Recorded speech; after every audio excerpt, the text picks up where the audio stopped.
لگائیں جھنڈیوں کے اوپر نبی صلی اللہ علیہ وسلم کے نالین کا نقش بنا دیا، چوکوں میں اس کو لٹکایا گیا۔ استقبال کس کا؟ رسول اللہ صلی اللہ علیہ وسلم کا۔ لا حول ولا قوت الا باللہ، نبی کا استقبال نبی کے جوتے کے ساتھ کیا گیا۔ لا حول ولا قوت الا باللہ۔ اس سے آگے بڑھیں، دیکھیں اسی نالین کے اندر نبی صلی اللہ علیہ وسلم کا پاک نام بھی جوتے کے اوپر لکھا گیا۔ صرف نام ہی نہیں، محمد الرسول اللہ صلی اللہ علیہ وسلم بھی جوتے کے اندر لکھا۔ گستاخی کس کو کہا جاتا ہے؟ حضرات آپ اور آگے بڑھیں، اسی نالین پاک کے اندر نبی صلی اللہ علیہ وسلم کا نام بھی، اللہ کا نام بھی، گستاخی یہاں تک پہنچی بسم اللہ الرحمن الرحیم بھی لکھا گیا، لا الہ الا اللہ محمد الرسول اللہ بھی لکھا گیا۔ گستاخی اس حد تک بھی پہنچی نالین کے اندر نبی کے جوتا مبارک کے نقش کے اندر اللہم صلی علی سیدنا محمد وعلی آل سیدنا محمد صلی اللہ علیہ وسلم، یہ درود بھی لکھا گیا۔ اور گستاخ کس کو کہا گیا؟ جو جشن نہیں مناتے۔ انصاف کے ترازو میں رکھ کر میری باتوں کو ذرا تول کر وزن کیجئے اور اپنے دل سے فیصلہ لیجئے کہ گستاخ کون ہے۔ حضرات آپ تھوڑا سا اور آگے بڑھیں، حق اللہ کا لفظ بھی اسی نالین کے اندر لکھا گیا۔ گستاخی اس حد تک پہنچی کہ خوشی مناتے مناتے اپنے حواس بھی کھو بیٹھے، گاڑی پر بینر لگائے گئے جس پر الصلاۃ والسلام علیک یا رسول اللہ صلی اللہ علیہ وسلم کا لفظ لکھا گیا۔ جوتے پہن کر اوپر چڑھ گئے اور اسی الفاظ کو، رسول اللہ صلی اللہ علیہ وسلم جیسے پاک الفاظ کو اپنے پاؤں کے نیچے روند ڈالا۔ لا حول ولا قوت الا باللہ۔ گستاخی کس کو کہا جاتا ہے؟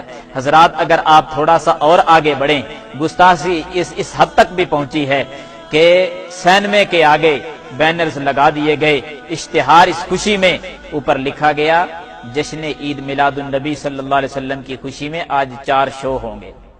لا حول ولا قوت الا باللہ۔ کیک بنائے گئے، نام محمد لکھا گیا، لفظ اللہ لکھا گیا، پھر بڑی بڑی چھری اور چاقوؤں کے ساتھ اس لفظ اللہ کو کاٹ دیا گیا۔ پوچھنا چاہتا ہوں کہ لفظ محمد صلی اللہ علیہ وسلم کو کاٹ کر خود ہی کھایا گیا اور گستاخی کا دھبا کسی اور پہ لگایا گیا۔ حضرات اگر آپ تھوڑا سا اور آگے بڑھیں تو نبی صلی اللہ علیہ وسلم کی گستاخی اس انداز میں بھی کی گئی کہ نبی کا نام لے کر خوشی یوں منائی گئی کہ لوگ ڈانس کرتے ہوئے نظر آئے۔ مرد حضرات گلیوں میں ناچتے ہوئے نظر آ رہے ہیں، اس لیے کہ نبی کا جشن منایا جا رہا ہے۔ نبی کے نام پر بے حیائی کو فروغ کیسے دیا جاتا ہے؟ لڑکیاں ناچنے لگیں۔ اس حد تک یہ گستاخی پہنچی، نبی کا نام استعمال کیا گیا، خوشی کا لفظ بول کر بے حیائی اس قدر بنت حوا کو بے پردہ کر کے چوکوں میں لا کر اس کو ناچ اور ڈانس اس سے کروایا گیا۔ حضرات بنت حوا کی عظمت تو یہ تھی کہ صفا مروہ کی سعی کرتے ہوئے بھی اسلام بنت حوا کو اجازت نہیں دیتا کہ وہ صفا مروہ کے درمیان وہ دوڑنے کی اجازت بھی اسلام نے نہیں دی۔ اس اسلام کے اندر آپ نے کس قدر گستاخی کی کہ بے پردہ عورتوں کو چوکوں میں لا کر اسے ڈانس کروایا گیا۔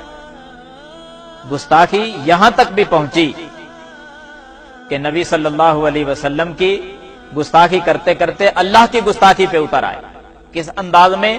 دیکھیں، بیت اللہ نقلی بیت اللہ بنایا گیا، نقلی بیت اللہ بنا کر اور جتنے بھی اولیاء کے دربار ہیں، مزار ہیں، ان کے دربار بنائے گئے اور پھر ایک ریل کی شکل دے کر بیت اللہ جو نقلی بنایا تھا اس کے ارد گرد تمام اولیاء کے مزار بنا کر ان کو گھمایا گیا۔